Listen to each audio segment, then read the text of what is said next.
Inca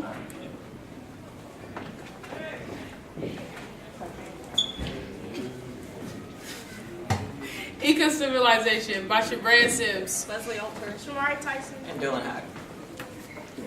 First, we're going to start off with the Inca writing. The writing was different from the other writing that you do today. The writing was used with knots and cords. That's what the yarn is for. The writing was called Cupid.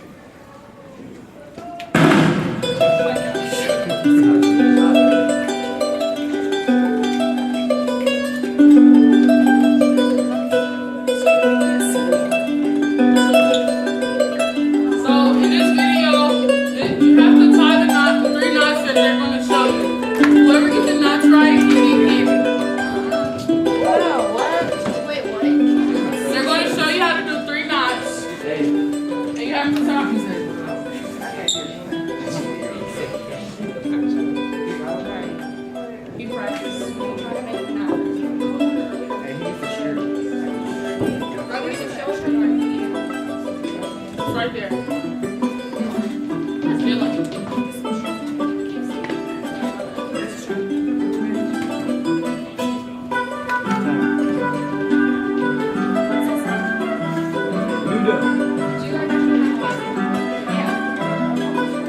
There's 3 different knots. They're going to show you how to do it. Let's go. Got this.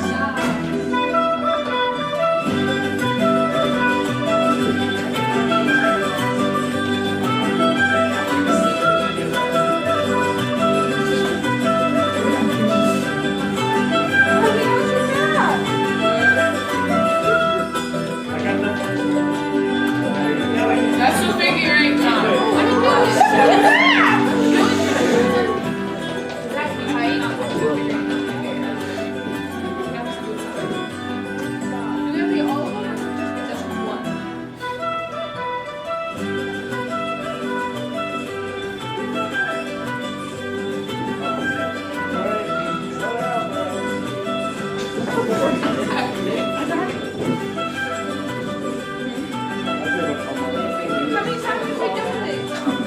There's 3 different knots.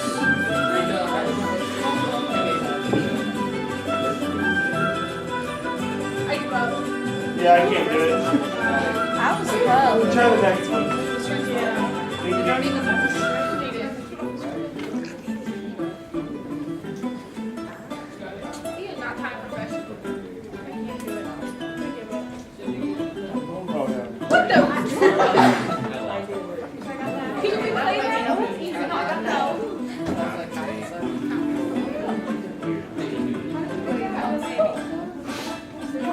It was not even a knot. No, wait, let him play. Can you restart that? Oh, go. I mean, loop, you would be cool. Oh my god. No. I I got two. quit. Face palm. I got two. Wait, I was doing that one. How many people made a knot? I got two. I did my rope all of a sudden spontaneously. I was trying to make this one. My rope spontaneously. That's a figure 8. I give up on Stop I give up on giving. the arm string. Show me the way up the string. Shabrayia, come here. Oh, you didn't do it. Shabrayia. You didn't do it. Shabrayia. I did it. This is the description of the numbers of the writing. This is 1 knot to start off the numbering, and then you turn into 1 when you make another loop, 2, and then 3. In the video, they showed you that type of writing, but they didn't show you the end part. So it just goes from 3, 4, 5, 6, 7, and so on. They use writing to keep things in track as goods. The administrators kept the writing. The knots and cords had a lot to do with the calendar, and it kept track of how many days there was in a year and what month and day it was.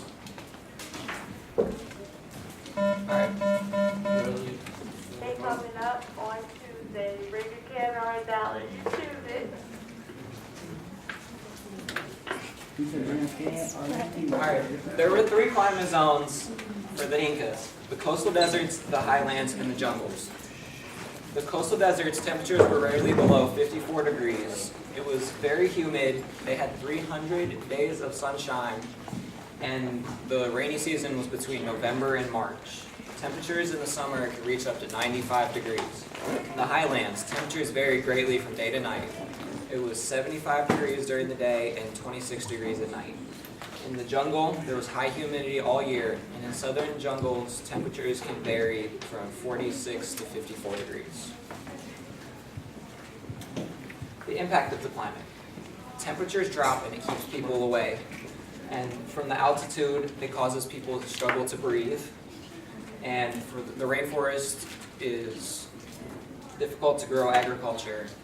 It's very comfortable during the day, and they killed people just by leaving them outside, ruling the snow-covered peaks. The geography of the region. The average altitude was 15,000 feet, and the empire extended for over 3,000 miles. It was divided into 3 climate regions: the Andes Mountains, the Amazon jungle, and the coastal deserts. They created a natural barrier protecting the people. The temperatures vary greatly depending on location, altitude, and proximity to water. The impact of the geography. The coastal desert and Amazon jungle created a natural barrier protecting the Inca people. The average altitude was 15,000 feet, so they were the only ones comfortable breathing. And there was fertile land for growing crops, also they can go to the Amazon zone. The arts. Pottery created by the Inca Civilization was a superb standard. The technique used to create the pottery was much more advanced. Common items created by the pottery industry of the Inca people were the irrelevant.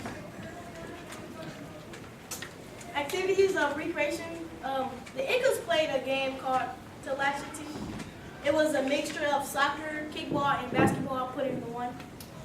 They had to try and smack a leather ball through a hoop 27 feet high using their body parts like their arm and their hip and things like that. The fashion and the clothing, most of the people wore gown, like outer garment, and covered most of the body parts, and didn't have sleeves. The upper class Incas still wore the similar gown but had more colors. And the male Incas involved wearing the sleeveless garment as stated above. Maize was roasted and boiled. The brand of Quiniwa, Atita, and Kanakwa was made into flour. The Incas didn't really eat that much meat. They really only ate the crops that they grew. They grew a lot of fruits and vegetables, and they were actually the first to grow potatoes. They always grew more food than they needed, and they would dry that food and put it away in storage, and they would get that food out whenever they were in times of need. They invented terrace farming, which is a way to farm on mountains and other steep areas. In the picture you can see they create flat steps, and on each step they would have farming with different crops. They used a barter system, so they didn't have any currency. The government was in charge of everything, and the government would make sure that the people had what they needed, and the government would take care of the old and the sick. The government also controlled trade with all other regions. The upper class involved the king, government, and priests, and the lower class was everybody else. The upper class lived in Cusco, which is the capital of the Inca civilization, and the lower class lived right outside of Cusco. The upper class went to school in Cusco, and the lower class were only taught what they needed to survive. So usually if their parents were farmers, then they were just taught how to farm so that they could make a living for themselves. And the upper class lived in houses with multiple rooms with windows and fireplaces, while the lower class lived in one-room houses with no windows.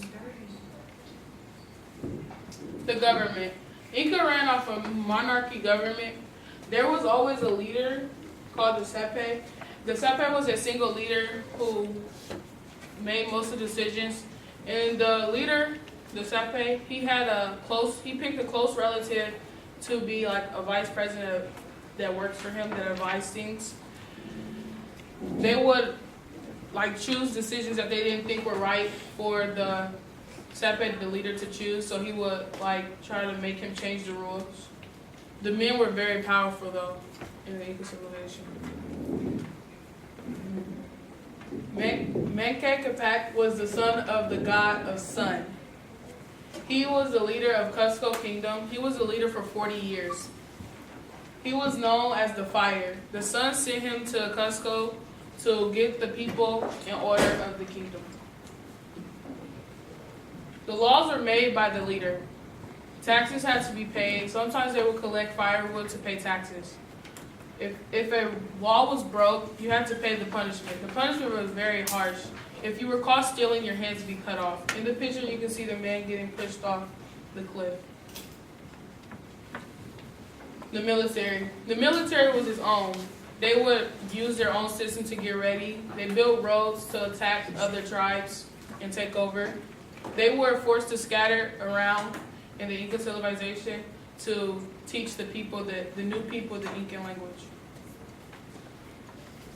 These are some of the major gods: Manco Capac, Inti, and Viracocha. In their style of religions, they had religious festivals, temples, and hierarchies. And they studied polytheism. And the video shows how they danced and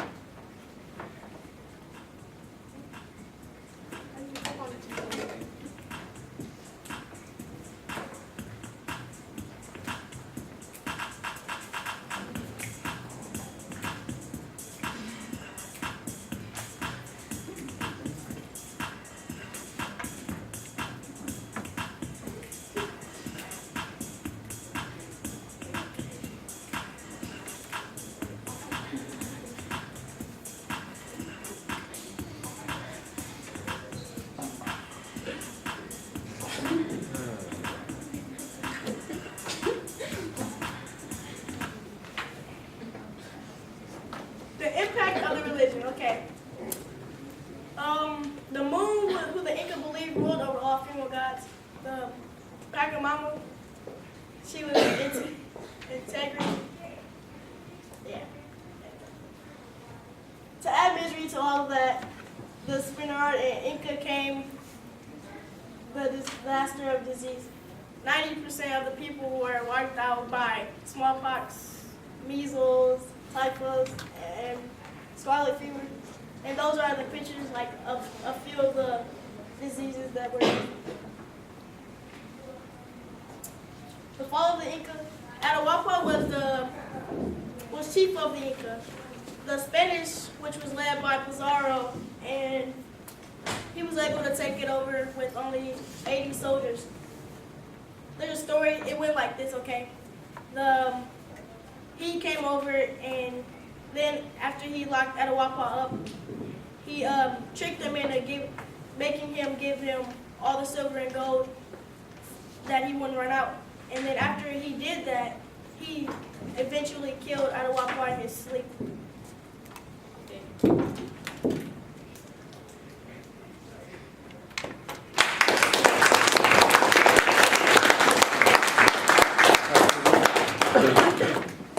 For the documentary, there are some technical issues, I guess, like with the saving.